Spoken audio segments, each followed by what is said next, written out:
ஏசாயா தீர்க்க தரிசன புத்தகத்திலே 12-13 வாசிக்கும் போது பாருங்க, அவர்கள் சுரமண்டலத்தையும் 11 வாசிக்கிறார். அவர்கள் சுரமண்டலத்தையும் தம்புருவையும் மேளத்தையும் நாகசுரத்தையும் மதுபானத்தையும் வைத்து விருந்து கொண்டாடுகிறார்கள். இதெல்லாம் எங்க நடக்கும்? இந்தியாவிலே நடக்கும், வெளிநாடுகளிலே நடக்கும். ஒரே கொண்டாட்டம். கிறிஸ்துமஸ், நியூ இயர் சொல்லும் போது அங்க என்ன இருக்கும்? இத்தனை காரியங்களும் இருக்கும். இதை வைத்து என்ன பண்ணுவாங்க? அவங்க விருந்து கொண்டாடுகிறார்கள். ஆனா வேதம் என்ன சொல்லுகிறது? ஆனாலும் கர்த்தரின் கிரியை நோக்குகிறதும் இல்லை, அவர் கரத்தின் செய்கையை சிந்திக்கிறதும் இல்லை. ரெண்டு காரியம். நம்ம செய்கிறதான ஒன்று என்ன? எல்லாம் என்ன பண்றாங்கன்னு சொன்னா கொண்டாடுறாங்களே தவிர, கொண்டாடும்படி தேவன் கிருபை செய்து ஜீவனை தந்ததான அந்த ஆண்டவரை என்ன பண்றது கிடையாது. ஹல்லேலூயா. அந்த ஆண்டவரை நோக்கி பார்க்கிறதும் கிடையாது. அவர் செய்ததான செயல்கள் கிரியைகளை சிந்திக்கிறதும் கிடையாது. இது ரெண்டு காரியம் இல்லாத பட்சத்துல என்னவா அவங்க மாறுறாங்கன்னு சொன்னா, அடுத்த வசனம் சொல்லுது, 13ஆம் வசனம், என் ஜனங்கள் அறிவில்லாமையினால். எதன் நிமித்தம்? ஆண்டவருடைய கிரியைகளையும் செய்கைகளையும் சிந்திக்காதவன் யாருன்னு சொன்னா அறிவில்லாதவன். ஆனா இங்க வேதம் தெளிவா சொல்ற, ஜனங்கள் அறிவில்லாமையினாலே என்ன பண்றாங்களாம்? சிறைப்பட்டு போகிறார்கள். அவர்களில் கனமுள்ளவர்கள் பட்டினியினால் தொய்ந்து போகிறார்கள். அவருடைய திரளான கூட்டத்தால் தாகத்தால் நாவந்து போகிறார்கள். எல்லாம் இருக்கும். ஏன் இந்த சூழ்நிலை அவர்களுக்கு வருகிறது என்று பார்க்கும்போது, கனமுள்ளவர்களா இருப்பாங்க. ஆனா கனமுள்ளவர்கள் எப்படி இருப்பாங்களா? பட்டினியினாலே பசியினாலே தொய்ந்து போகிற, இழைத்து போகிற ஒரு காரியத்துக்குள்ள இருப்பாங்க. அதே போல அந்த கூட்டத்தார், ஏகப்பட்ட கூட்டத்தார்கள் எப்படி இருப்பாங்க? நாவந்து போனவர்களாக இருப்பாங்க. அதுக்கு என்ன காரணம் சொன்னா, தேவனுடைய கிரியையும் தேவனுடைய செயல்களையும் என்ன பண்றதில்லை, அவங்க சிந்திக்கிறது இல்ல, கவனிக்கிறது இல்ல. ஹல்லேலூயா. ஆனா ரோமர்ல பார்க்கும்போது தேவனுடைய செயல்கள் வெளிப்படுத்தப்பட்டிருக்கிறது, தேவனுடைய கிரியைகள் வெளிப்படுத்தப்பட்டிருக்கிறது. நாம் ஒவ்வொரு காரியத்தை செய்யும் போது அதற்கு முன்பதாக நாம் ஒரு காரியத்தை சிந்திக்க வேண்டும், யோசிக்க வேண்டும் என்று வேதம் தெளிவாக சொல்லுகிறது. உனக்கு ஆசீர்வாதம் வருதா? பணம் வருதா? வேலை வருதா? சுகம் வருதா? உடனே உனக்கு என்ன சிந்தனை வரணும்? ஹல்லேலூயா. அவர் எனக்கு செய்ததான அந்த நன்மை குறித்ததான காரியம் மனதிலே தோன்ற வேண்டும். அதுதான் அழகாக சொல்லுது. என்ன? இவைகளை நீ கொண்டாட வேண்டாம்னு சொல்லல. ஆனா ஒன்றை நீ மறந்துவிட்டு இது கொண்டாடினா உன்னுடைய நிலைமை எப்படி இருக்கு சொன்னா, நீ கனம் பெற்றவனாய் இருந்தாலும் கூட உன்னுடைய வாழ்க்கை எப்படி இருக்கும் என்பதை குறித்து வேதம் தெளிவாக சொல்லுகிறது. பாருங்க, அதுக்கு என்ன காரணம் சொன்னா, என் ஜனங்கள் அறிவில்லாமையினாலே. ஹல்லேலூயா. ஆண்டவர் சொல்ல, அவருடைய ஜனங்களை குறித்து ஆண்டவர் பேசுகிறதை பார்க்கிறோம். அவரால் முன்குறிக்கப்பட்டு அழைக்கப்பட்டதான ஜனங்களை குறித்து ஆண்டவர் பேசுகிறார். என்ன? இவர்கள் என்ன சிறைப்பட்டு போகிறார். எதுலன்னு சொன்னா, மேலே சொல்லப்பட்ட காரியங்களுக்குள்ளே அவங்க எப்படிப்பட்டவர்களா இருக்கிறாங்க? சிறைப்பட்டவர்களாக, அடிமைகளாக. எப்படா அந்த நாள் வரும் பார்த்துக்கிட்டே இருப்பான், எப்படா அந்த சண்டே வரும் பார்த்துக்கிட்டே இருப்பான். ஏன்? ஹல்லேலூயா. அந்த நாளில தான் இப்படிப்பட்ட காரியங்களை அநேக குடும்பத்திலே நாம் பார்க்கிறோம். அதுதான் உண்மை. ஆனா வேதம் என்ன சொல்லுகிறது சொன்னா, தெளிவா சொல்லுகிறது. எரேமியா தீர்க்க தரிசன புத்தகத்துல 4ஆம் அதிகாரம் 22ஆம் வசனத்துல பார்க்கிறோம். ஆண்டவர் சொல்ற, என் ஜனங்கள் எப்படிப்பட்டவங்களா? மதியற்றவர்கள். ஹல்லேலூயா. என் ஜனங்கள் மதியற்றவர்கள், என்னை அறியாதிருக்கிறார்கள். வாசிங்க. என் ஜனங்களோ மதியற்றவர்கள், அறிவில்லாதவர்கள், மதியற்றவர்கள், என்னை அவர்கள் அறியாதிருக்கிறார்கள். என்னவா? ஏன் ஆண்டவர் சொல்றாருன்னா, அவங்க இன்னும் என்ன என்ன பண்ணல, அறியாம இருக்கிறாங்க. அவர்கள் பைத்தியம் உள்ள பிள்ளைகள். என்னை அறியாததினால அவங்க எப்படிப்பட்டவங்களா இருக்கிறாங்க? பைத்தியம் உள்ளவங்களா இருக்கிறாங்க. அவர்களுக்கு உணர்வே இல்லை. அவங்களுக்கு என்ன இல்லையா? பைத்தியக்காரன். அது மட்டுமல்ல, உணர்வே கிடையாது என்று ஆண்டவர் சொல்றார். அடுத்தது பொல்லாப்பு செய்ய என்னவா? பொல்லாப்பு செய்ய அவர்கள் அறிவாளிகள். அவர்கள் அறிவாளிகள். நன்மை செய்யவோ அவர்கள் அறிவில்லாதவர்கள். நன்மை செய்வதற்கு அவங்களுக்கு அறிவு கிடையாது. இப்படிப்பட்ட கூத்தாட்டம் ஆடுறதுக்கு அவங்களுக்கு அறிவு இருக்குதுன்னு எங்க வேதம் வெளிப்படுத்துகிறதை பார்க்கிறோம். அப்ப இது செய்கிறதான வேலையில என்ன நடக்குதுன்னு சொன்னா, அந்த தேவனை அறிகிற அறிவிலே ஒருவன் இல்லைன்னு சொன்னா அவன் எப்படிப்பட்டவனா இருக்கிறான்? அவன் பைத்தியக்காரனாகவும் மதி இல்லாதவனாக, அறிவு இல்லாதவனாக, புத்தி இல்லாதவனாக தான் இந்த உலகத்திலே இருப்பான். அப்ப என்னை குறித்தா சொல்றாரு, இல்ல நம்ம சபையை குறித்தா சொல்றாருன்னு சொல்லிட்டு ஒருவேளை உங்களுக்கு சந்தேகம் ஏற்படலாம். ஆனால் வேதம் என்ன சொல்லுகிறது? இஸ்ரவேல் ஜனங்களை தேவன் எகிப்திலிருந்து கொண்டு வரும்போது அங்கே பார்வோனிடத்திலே மோசே கிட்ட சொல்ற, நீ போய் பார்வோனிடத்திலே சொல்லு, இங்க இருக்கிறவங்க எல்லாம் யாரு தெரியுமா? அவங்க எல்லாருமே என்னுடைய ஜனம், என்னுடைய ஜனம் அவங்க. ஆனா அவங்க என்ன பண்ணணும்? நீ அனுப்பிவிட வேண்டும். ஏன் ஆண்டவர் அவர்களுடைய இருதயத்தை ஏன் கடினப்படுத்தணும்? பார்வோனுடைய இருதயத்தை கடினப்படுத்துவதற்கு நோக்கம் என்ன? அதற்கு முன்பதாக அவங்களுக்கு என்ன இல்லை? தேவனை பற்றினதான, தேவனை குறித்ததான அறிவு அவர்களுக்கு என்ன இல்லை? கொஞ்சம் கூட கிடையாது. ஹல்லேலூயா. தேவனை குறித்ததான அறிவு இல்லை அவங்களுக்கு.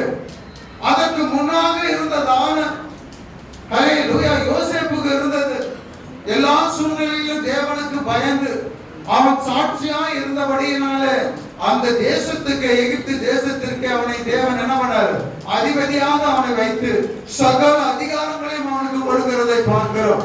அடிமையாக விற்கப்பட்டதான ஒரு மனுஷனை தேவன் உயர்த்த முடியும். ஒரு மனுஷனை, ராஜாவாக இருக்கிறவனை தேவன் தள்ளிவிடவும் முடியும். ரெண்டையும் செய்ய என் தேவனாலே ஆகும். எத்தனை பேர் ஆமென் சொல்றீங்க? நீ தேவ ஜனமாய் இருக்க வேண்டும். அதைத்தான் தேவன் விரும்புகிறார். எப்போ உன்னுடைய அழைப்பானது என்ன? என் ஜனம். ஹல்லேலூயா. என் ஜனம் என்ற ஆண்டவர் என்ன பண்ணார்? உரிமையோடு கூட அவர்களை அழைத்து கொண்டு வந்து அவர்கள் கொடுக்கிறதான காரியம் அவர்களுக்கு மட்டும் கிடையாது, நமக்கு கொடுக்கிறதான காரியம் என்ன? என் ஜனங்கள் எப்பொழுதும் எப்படியா இருக்கணும்? அறிவுள்ளவர்களாக இருக்கிறோம், மதியுள்ளவர்களாக இருக்கணும், புத்தி உள்ளவர்களாக இருக்க வேண்டும், ஞானம் உள்ளவர்களாக இருக்க வேண்டும். ஞானம் என்று எடுத்துக்கொள்கிறதான வேலையில ரெண்டு விதமான ஞானம், லௌகீக ஞானம், உலக ஞானம், தேவ ஞானம் என்று பிரித்து எடுக்கலாம். ஹல்லேலூயா. புத்தி என்று சொல்லும் போதும் அப்படியாக தான், உலக அறிவு என்று சொல்லும் போது அப்படியாக நாம் பிரித்து எடுக்கலாம். தேவனை அறிகிற அறிவும் உலகத்தில் காணப்படுகிறதான அறிவும் என்று இரண்டாக பிரித்து பார்க்க முடியும். ஹல்லேலூயா. அப்ப ஆண்டவர் சொல்றார் என்ன?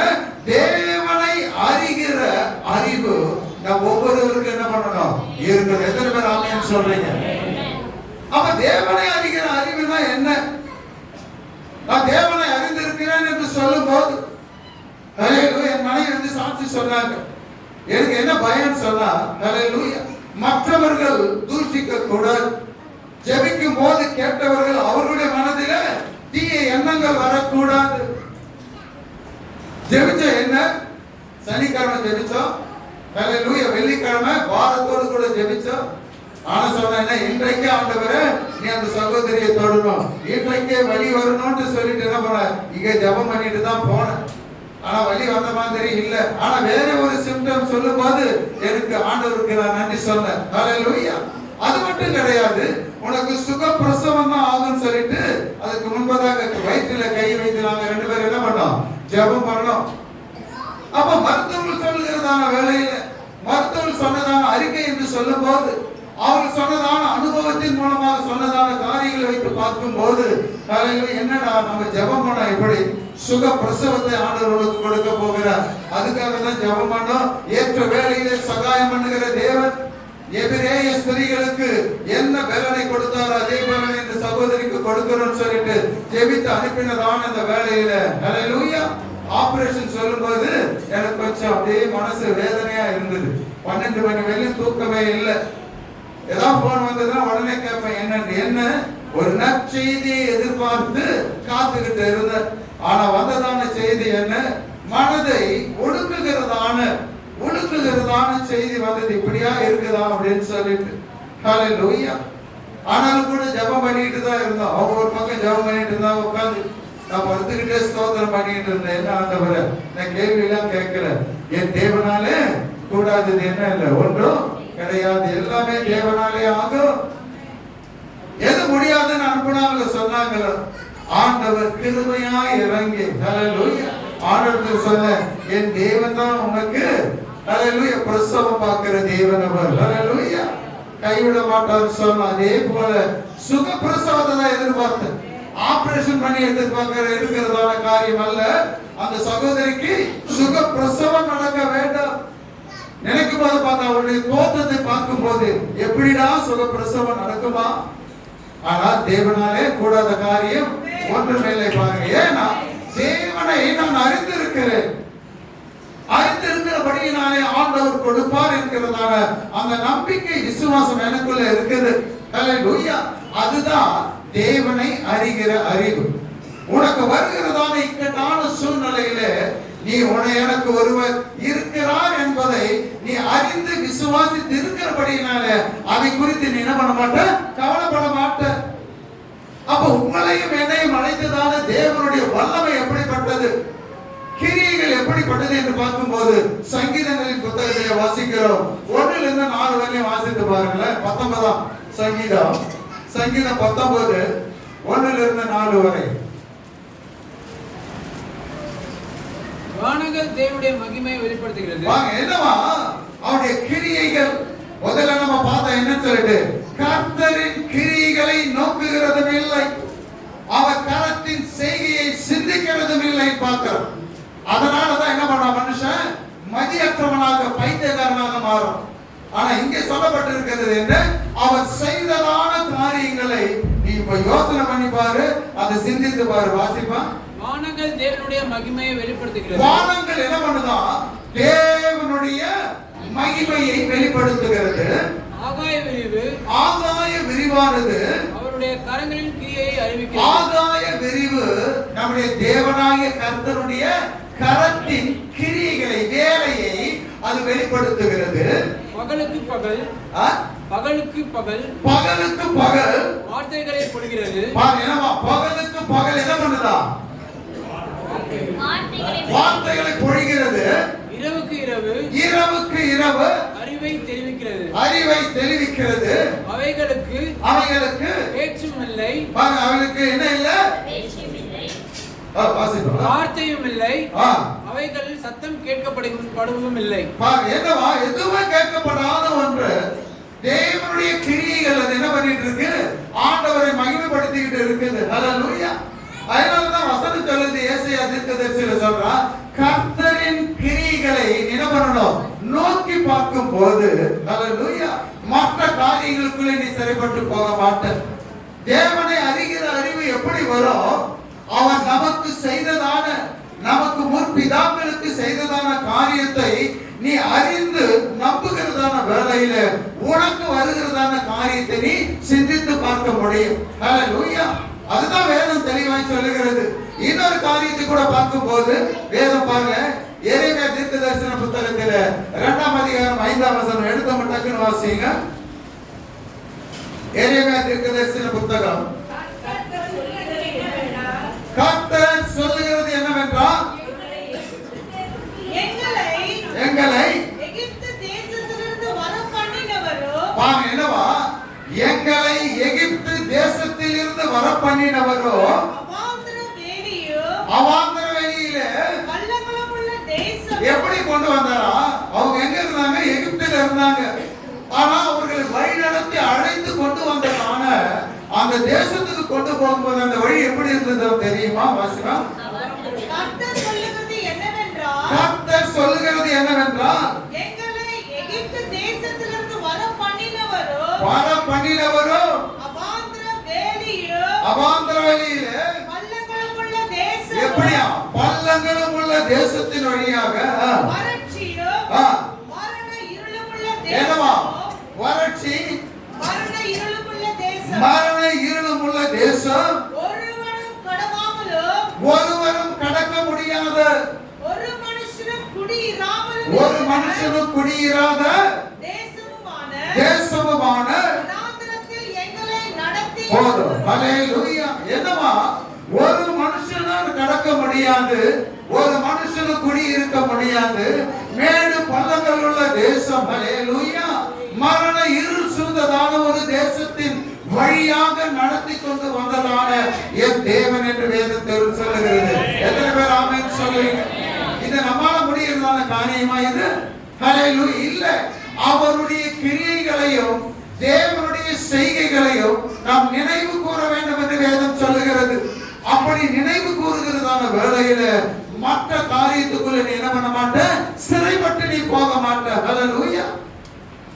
சிறைப்பட்டு போக மாட்ட. வேதம் தெளிவாய் சொல்லுகிறதான காரியம் என்ன? ஓசியா 4:6 பார்க்கிறோம். என் ஜனங்கள் அறிவில்லாமையினாலே என்ன பண்றாங்களா? சங்காரமாகிறார்கள். சங்காரம் என்று சொல்லும் போது ஒரு அழிவு. அதுக்கு என்ன காரணம்? எல்லாமே என் ஜனங்கள் என் ஜனங்கள் என் ஜனங்கள் தான் சொல்றார் ஆண்டவர். ஹல்லேலூயா. யாரும் என் ஜனங்கள் இல்லைன்னு சொல்லல. என் ஜனங்களை பார்க்கிற எப்படி இருக்கிறாங்க? மதியற்றவர்களாக இருக்கிறாங்க. என் ஜனங்களை பார்க்கிற என்ன? அந்த அறிவில்லாமையினாலே சிறைப்பட்டு போகிறாங்க. இன்னொரு காரியம் என்ன? என் ஜனங்கள் அந்த அறிவு இல்லாமையினாலே சங்காரமாகிறார்கள். வாசிங்க.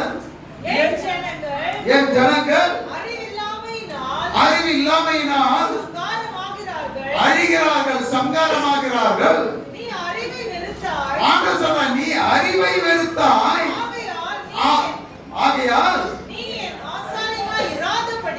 என்னவா, நீ அறிவை வெறுத்தாய், நீ என் ஆசாரியனாய் இராதபடிக்கு நானும் உன்னை வெறுத்து விடுவேன்.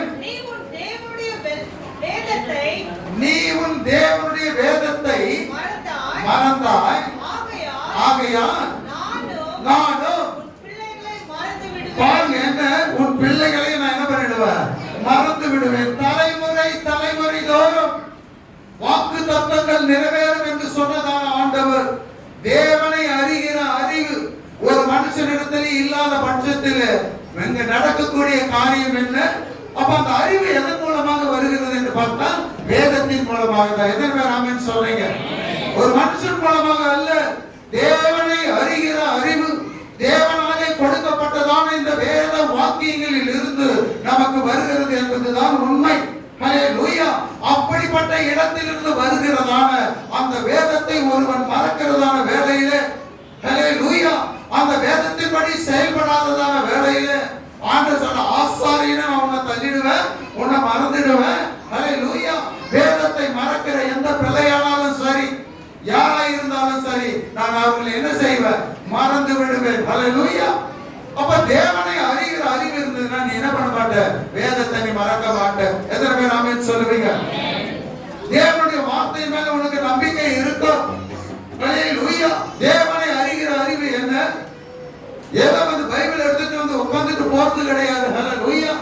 தேவனை அறிகிற அறிவு அடைந்ததான அந்த ஒவ்வொரு மனுஷனுக்குள் இருக்கிறதான வருகிறதான காரியங்கள் வித்தியாசமாக இருக்கும். வேதம் தெளிவா சொல்லு. காலையில் எழுந்த உடனே என்ன பண்ணுவான்? 11ஆம் வசனத்துல ஏசாயாவில் சொல்லுது 5ல என்ன, காலையில் எழுந்து எங்க போவான்? அவன் டாஸ்மாக் கடைக்கு போவான். போயிட்டு என்ன பண்ணுவான்? காலையில் எழுந்திருப்பான், மாலை அந்த சூரியன் அஸ்தமிக்கும் வரைக்கும் என்ன பண்ணுவான்? அங்கேயே தனித்து இருப்பான். ஹல்லேலூயா. காரணம் என்ன? தேவனை அறிகிற அறிவு, தேவனுடைய கிரியைகள், தேவனுடைய செயல்களை ஒரு மனுஷன் சிந்திக்காத பட்சத்தில் அவன் தேவனுக்கு முன்பதாக தேவ அறிவு உள்ளவன் என்று சொல்ல முடியாது. எதற்கு ஆமென் சொல்லுவீங்க? ஹல்லேலூயா. அப்ப தேவனை நீங்கள் நான் அறிந்து இருக்கிறோம். அப்ப வேதம் என்ன சொல்லுகிறது என்று பார்த்தால், தேவனை அறிந்தவர்கள் செய்யக்கூடிய காரியம் என்ன? அவர் என்ன செய்யணுமா? மகிமைப்படுத்த வேண்டும். எத்தனை பேர் ஆமென் சொல்லுவீங்க? எத்தனை பேர் ஆமென் சொல்றீங்க? ஹல்லேலூயா. ஏன்னா ரோமருக்கு எழுதின நிருபம் 1ஆம் அதிகாரத்துல அதுதான் சொல்லுது. என்ன? தேவனை அறிந்திருக்கிறவர்கள் என்ன செய்யணும்? அவரை மகிமைப்படுத்த வேண்டும். அப்படி மகிமைப்படுத்தாத பட்சத்தில் என்னவா? 26 அவர்களை தேவனை அறிந்தோம், அவரை தேவன் என்று மகிமைப்படுத்தாமலும் ஸ்தோத்தரியாமலும் இருந்து தாங்கள் சிந்தைகளினால் என்ன பண்ணாங்களாம்? வீணரானார்கள். உணர்வில்லாத அவருடைய இருதயம் என்னாச்சா? இருள் அடைந்தது என்று பார்க்கிறோம். எத்தனை பேர் நான் தேவனை அறிந்திருக்கிறேன்னு சொல்லுங்க. கரங்களை வைத்து அல்லேலூயா சொல்லுங்க. நாம எல்லாரும் என்ன பண்ணிருக்கிறோம்? தேவனை அறிந்திருக்கிறோம். எனக்கு இந்த வருடத்தின் கடைசி மாதத்திலே கொண்டு வந்து கடைசி பரிசுத்த ஓய்வு நாளிலே நம்மை கொண்டு வந்து நிறுத்தினார் அப்படின்னு சொல்லும் போது நீங்க யாரை சொல்லுவீங்க? உங்க கணவனை சொல்லுவீங்களா, அல்லது மனைவியை சொல்லுவீங்களா, இல்ல உற்றார் உறவினரை சொல்லுவீங்களா? யாரும் நம்ம யாரையும் சொல்ல மாட்டோம். யாரும் சொல்லுவோம்? அல்லேலூயா. இந்த வருடம் முழுவதும் என்னை பாதுகாத்தவர் என்னுடைய தேவனாகிய கர்த்தர். அல்லேலூயா. உடனே சொல்லுவீங்க, என்ன அவருடைய வார்த்தையில் உண்மை உள்ள தேவன். நான் உன்னை விட்டு போனவன் சொல்லுவான், உன்னை விட்டு நான் விலகுவதும் இல்லை, உன்னை கைவிடுவதும் இல்லை சொன்ன என் தேவன் இந்த 11 மாதம் என்னை நடத்தி இந்த 12ஆம் மாதத்திலே கொண்டு வந்தவர். நம்முடைய வார்த்தையிலே அவர் உண்மை உள்ளவர். ஹல்லேலூயா. நான் பலத்தினால நடந்து வந்து நான் சொல்ல முடியும் இல்ல. தேவனுடைய கிருபை என்னை என்ன பண்ணுச்சு? தாங்கி என்னை வழி நடத்தி கொண்டு வந்தது நான் சொல்ல முடியும். அப்ப பாருங்க, என்னவா தேவனை அறிகிற அறிவை குறித்து நமக்கு என்ன பண்ணப்பட்டிருக்கிறது? வெளிப்படுத்தப்பட்டு இருக்கிறது. ஒருத்தரும் சொல்ல முடியாது எனக்கு தெரியாதுன்னு ஒருத்தரும் சொல்ல முடியாது.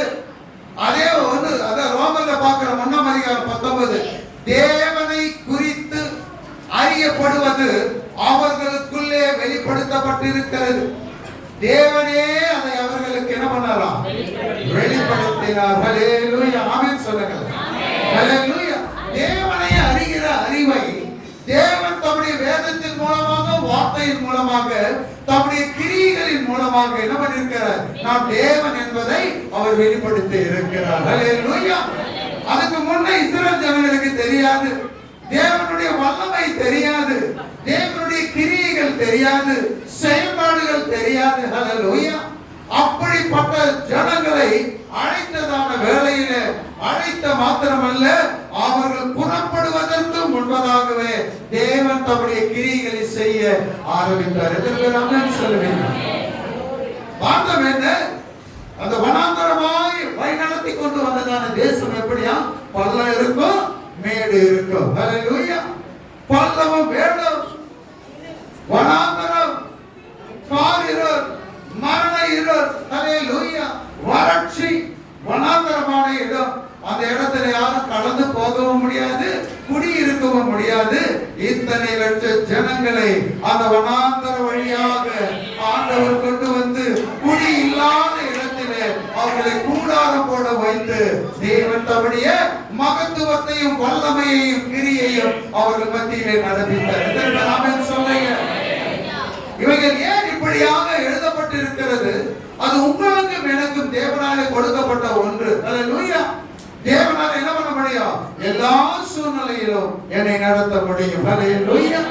வறட்சி வருதா, பஞ்சம் வருதா, வியாதி வருதா, பலவீனங்கள் வருதா, எல்லா சூழ்நிலையிலும் என்னை நடத்த ஒருவர் இருக்கிறார். ஹல்லேலூயா.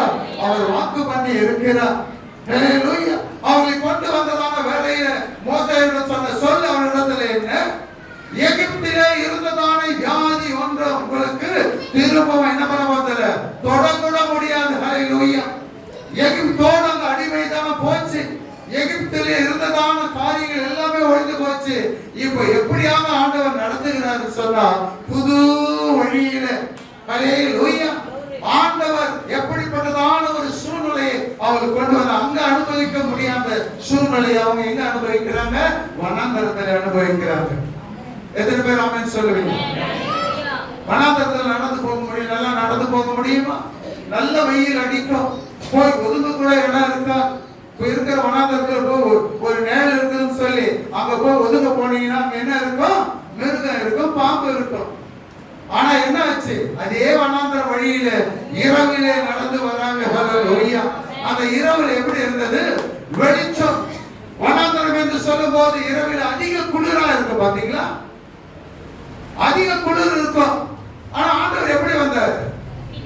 அக்கினி ஸ்தம்பம். ஒரு பக்கம் வெளிச்சமா இருக்குது, ஒரு பக்கம் அவங்களுக்கு கத கத கதன்னு அந்த குளிருக்கு ஏற்ற ஒரு சூழ்நிலை, வெது வெதுப்பான ஒரு சூழ்நிலையை அவர்களுக்கு ஏற்படுத்தி எந்த தொய்வும் ஏற்படாதபடிக்கு, எந்த விதமான சலிப்பும் ஏற்படாதபடி, பலவீனம் வராதபடிக்கு அந்த சூழ்நிலையை மாற்றி அவர்களை நடக்க பண்ணின தேவன் தான் அவர் நம்முடைய தேவன். எத்தனை பேர் ஆமென் சொல்றீங்க? அதுதான் அவருடைய கிரியைகள். அதை நீ சிந்திக்கணும், அதை நோக்கி பார்க்கணும். பகல் நல்ல வெயில் அடிக்குது, அப்ப ஆண்டவர் எப்படி அவங்களை கொண்டு வர? கொஞ்ச தூரம் வெயில நடக்க போல நம்மளால முடியாது. அந்த கடைக்கு போகணும்னா கூட டூ வீலர் இருந்தா தான் போவாங்க. ஹல்லேலூயா.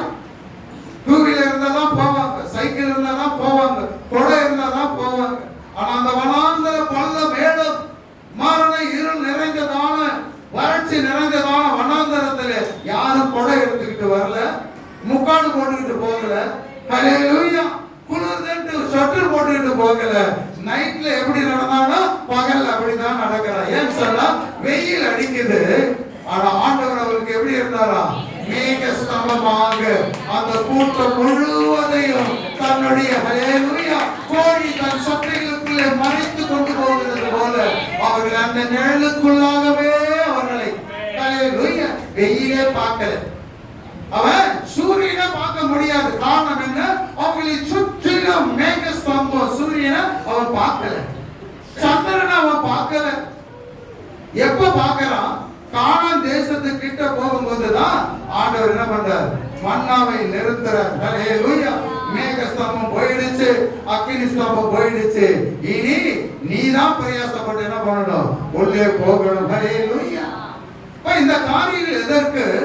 தேவனை அறிகிற அறிவு என்று சொல்லும்போது முழுமையாக முற்பிதாக்களை நடத்தினதான அந்த நடத்துதலை ஒரு மனுஷன் நோக்கி பார்க்க வேண்டும். இப்ப நடக்கிறதான காரியம் அல்ல, முன்னாலே நடந்ததான காரியம். அதனாலதான் ஆண்டவர் சொன்னார் என்ன? எபிரேயர் 12:1 மேகம் போன்ற திரளான சாட்சிகள் என்ன பண்ணிருக்குதா? நம்மை சூழ்ந்து கொண்டு இருக்கிறது. ரெண்டு சூழ்ந்து கொண்டு இருக்குது. ஒன்று திரளான சாட்சிகள், இன்னொன்று நெருங்கி நிற்கிறதான பாவங்கள். ஹல்லேலூயா. அப்போ இத உதறணும், இத உதைச்சிட்டு போகணும்னு சொன்னா, தள்ளிட்டு போகணும்னு சொன்னா நீ எங்க பார்க்கணும்னு சொன்னா வானத்தை தான் பார்க்கணும். ஒவ்வொருடைய வெற்றிக்கு பின்னால இந்துக்களா இருந்தாலும் கூட என்ன பண்றாங்க? வானத்தை தான் பார்க்கறாங்க. பார்த்திருக்கீங்களா? ஹல்லேலூயா. கிரிக்கெட் விளையாடுறாங்க எல்லாரும் கிறிஸ்டினா இல்லையா? ஒரு 100 சதம் அடிச்ச உடனே என்ன பண்ணுவாங்க? எங்க பார்க்கறான்? பூமியா அல்ல மட்டையே பார்க்க மாட்டான், பந்த பார்க்க மாட்டான். என்ன பண்ணுவான்? பேட்டை தூக்கி பேட்டை இப்படி தொங்க விட மாட்டான். இப்படி தொங்க விடுவான். எப்படி தொங்க விட்டுட்டு போவான்? வந்த உடனே டக் அவுட் ஆகுறோம்னா பேட்டை தரையிலே தரத்தானே எடுத்துட்டு போவான். ஏன்? தூக்கி போறது கூட அவனுக்கு பலன் இல்லை, தோல்வி. ஆனா இந்த 100 சதம் அடிச்சவன் என்ன பண்ணுவான்? ஹல்லேலூயா. பேட்டை முதல்ல என்ன பண்ணுவான்? மேலதான் உயர்த்துவான். இந்த வெற்றிக்கு காரணம், உயர்வுக்கு காரணம் நான் அறியாத ஒருவர் மேல இருக்கிறார். ஒருவேளை ஆண்டவர் அறியாதவனா இருப்பான். ஹல்லேலூயா. தேசத்துக்கு வெற்றி கொடுக்கும்படி, அவனை உயர்த்தும்படிக்கு தேவன் தான் செய்யறார். அவன் என்ன பண்றான்? தன்னை அறியாமல பேட்டை தூக்குறான், மேல பார்க்கறான், தொப்பியை கட்டுறான். ஹல்லேலூயா. ஹெல்மெட்டை கட்டுறான் ஒரு கையில, ஒரு கையில பேட்டை தூக்கிட்டு இது 3 மேல தூக்கி காட்டுறான். இது காரணம் நீதான் ஆண்டவரே அர்த்தம். ஹல்லேலூயா. அப்ப எல்லாவற்றையும் நாம் பார்க்கிறோம். காரணம் என்ன? தேவனை அறிகிற அறிவு. இத்தனை திரளான சாட்சிகளின் மத்தியில நீ அறிந்து உணர்ந்து செயல்பட வேண்டும் என்பதுதான் தேவனுடைய விருப்பம். எத்தனை பேர் ஆமென் சொல்றீங்க? ஹல்லேலூயா. அவரை அறிகிற அறிவு, அவரை அறிகிற அறிவு. அந்த அறிவை சில பேர் என்ன பண்ண மாட்டாங்க? பற்றி அறிவு இருக்கும், அந்த அறிவு என்ன பண்ணாது? நிலைத்து இருக்காது. அதனாலதான் ஆண்டவராகிய இயேசு கிறிஸ்து கூட சொல்றார், நீங்கள் என்னிலும் என் வார்த்தை உங்களில் எப்படி இருக்கணும்? ஏதோ ஒரு 10 மாசம் இருக்கணும், இல்ல 1 வருஷம் இருக்கணும்னு சொன்னார். இல்ல இல்ல. ஹல்லேலூயா. இந்த பூமியிலே உன் ஜீவன் இருக்கும் வரை அவருக்குள்ள நீ இருக்கணும், நீ அவருக்குள்ள இருக்கணும், அவர் உனக்குள்ள இருக்கணும், அவருடைய வார்த்தை உனக்குள்ள இருக்கணும். அது எப்படி இருக்கணுமா? நிலைத்து நிற்க வேண்டும். இதுதான் ஆண்டவர் சொல்லுகிறதான காரியம். நிலைத்து நிற்க வேண்டும். அதே பாருங்க, ரோமர் 1ஆம் அதிகாரத்துல பாருங்க 28ஆம் வசனம் பாருங்க. தேவனை அறியும் அறிவை பற்றி கொண்டிருக்க அவர்களுக்கு மனதில்லாதிருந்தபடியா. சில பேருக்கு என்னன்னா சூழ்நிலைகள் வரும்போது முதல்ல வாசித்த பாத்தீங்களா, அவங்க எல்லாம் தம்பூர் எடுத்துக்கணும், மேலதாவெல்லாம் எடுத்துக்கிட்டு பாட்டில் எல்லாம் எடுத்துக்கிட்டு என்ன பண்ணுவாங்க, அவங்க கொண்டாடுவாங்க. ஹல்லேலூயா. படைச்சதெல்லாம் ஆண்டவர் தான், ஆண்டவரை விட்டுட்டாங்க. ஆனா என்ன செய்யறாங்க, இதை வச்சுக்கிட்டு கொண்டாடுறாங்க. கொண்டாடக்கூடியவர் யாரு? ஹல்லேலூயா. இந்த மேலத்தை கொடுத்தவர், தம்பூரை கொடுத்தவர், வேற அது கொடுத்தவர்னு சொல்லிடாரு. ஹல்லேலூயா. எல்லாவற்றையும் கொடுத்ததான ஆண்டவர். ஆனா இதெல்லாம் மேலதான் சொல்லிட்டு, ஆனா அந்த வசனத்தில் சொல்லும் போது கர்த்தரின் கிரியைகளை மேலே சொல்லப்பட்டவர்கள் என்ன பண்றது கிடையாது, நோக்கி பார்க்கிறது கிடையாது, அவருடைய செயல்களை சிந்திக்கிறது கிடையாது. ஹல்லேலூயா. இது சிந்திக்காத பட்சத்தில், செயலை கவனிக்காத பட்சத்தில் அவங்களுடைய மனம் சிந்தனை எல்லாமே எதுல சிறைப்பட்டு இருக்குதுன்னு சொன்னா, இந்த பொல்லாத அழிவுக்குரியதான காரியத்தில் அவங்க சிறைப்பட்டு போகிறாங்க. குடிக்கிறவனை கேட்டு பாருங்க, என்னால விடவே முடியல, விடவே முடியல. தேவனை அறிந்திருப்பான், ஆனா என்ன பண்ண, ஞானஸ்நானம் எடுத்திருப்பான், சபைக்கு கொஞ்ச காலம் வந்திருப்பான், அதுக்கு பிறகு என்ன பண்ணிடுவான், ஓடிடுவான். ஏன்னு சொன்னா அதனுடைய காரியம் தேவனை அறிகிற அறிவு ஆனால் என்ன பண்ண முடியல, பற்றி கொண்டு வாழ முடியாத பட்சத்தில் அவன் ஓடுறான். ஆனா தேவனிடத்தில் நீ கேட்டினா அவர் என்ன பண்ணுவாரு, அந்த வேலை உனக்கு கொடுப்பார். ஆனா இப்படி எண்ணமும் சிந்தனை எல்லாமே எப்படி இருக்கு, இதை காட்டிலும் அதை தான் மேன்மையாக நினைக்கிறான். அதனாலதான் என்ன பண்றான், அதையே நாடி ஓடுறான். வேதம் தெளிவா சொல்லுகிறது, அப்படிப்பட்டவர்களுக்கு தேவனை அறிகிற அறிவை அடைந்த பின்பு தேவனை மகிமைப்படுத்த வேண்டும், அவரை ஸ்தோத்தரிக்க வேண்டும், அவரை கனப்படுத்த வேண்டும். ஹல்லேலூயா. அதுதான் தேவனை அறிகிற அறிவு அடைந்தவனுடைய கிரியைகள். அவன் நமக்கு கிரியை செய்தார், அதிசயங்களை செய்தார்.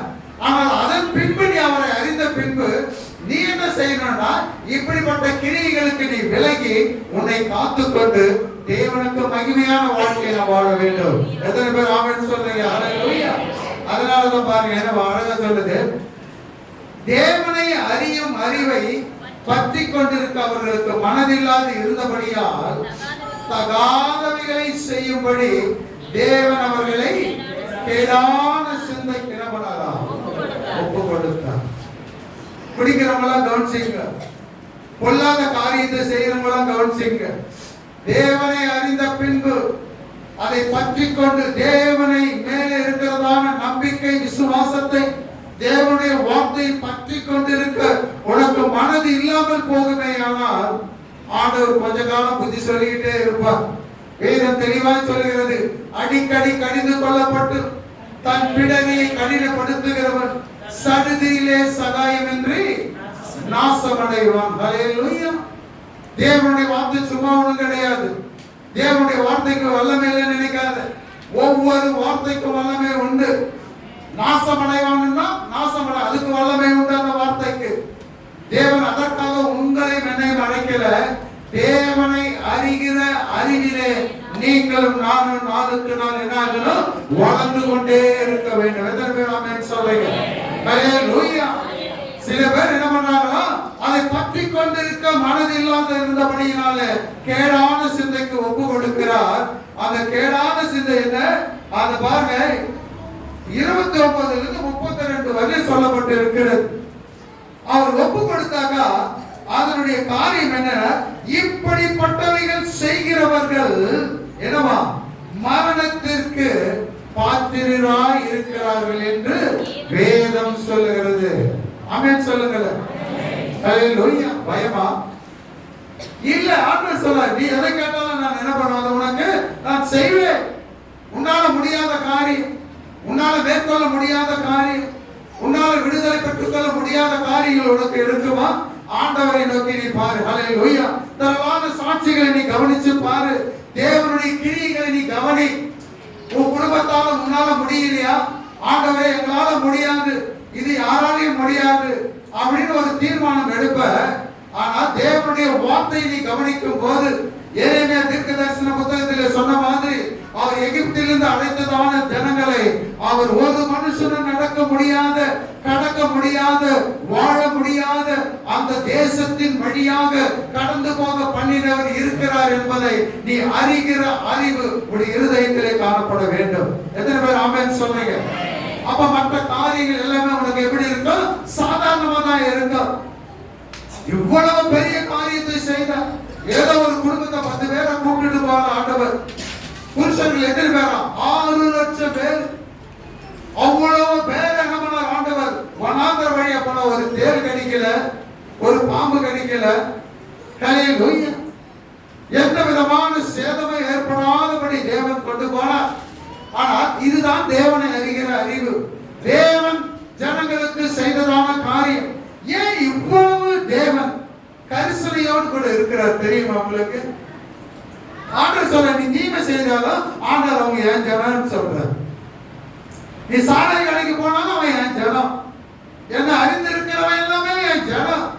என்னால அழைக்கப்பட்டவங்க எல்லாமே என்னுடைய ஜனம். வியாதியா இருக்கிறவன் என் ஜனம். வேலையிடப்பட்டவன் என் ஜனம். பாவம் செய்கிற என் ஜனம். இஸ்ரவேலிலிருந்து கொண்டு வந்தவன் இத்தனையும் செய்தாங்களா? ஆனா ஜனத்தை ஆண்டவர் தள்ளி விடல. அவருடைய கிரியைகள் தான் அவர் ஜனத்தைய ஆண்டவர் விட்டு தள்ளிச்சு. அதை தவிர வேற வழி இல்லை. நான் பார்த்தேன், ஏன் ஆண்டவர் இவ்வளவு கரிசனையோடு கூட அறிகிற அறிவுல நீங்க இருக்க. ஹல்லேலூயா. தேவனை அறிகிற அறிவு இருக்கணும். அந்த அறிவு இருந்தாதான் என்ன பண்ண முடியும்? தேவனை மகிமைப்படுத்த முடியும். எத்தனை பேர் ஆமென் சொல்லுவீங்க? ஹல்லேலூயா. அது எதன் மூலமாக நமக்கு வருது? வேத வசனத்தின் மூலமாக ஆண்டவர் நம்மோடு கூட பேசுகிறார். ஒரே ஒரு வசனத்தை மட்டும் சொல்லி முடிக்கலாம்னு ஆசைப்படுகிறேன். உபாகமம் புத்தகத்துல 32ஆம் அதிகாரம் 9ஆம் வசனம் என்ன சொல்லுதுன்னு பாருங்க.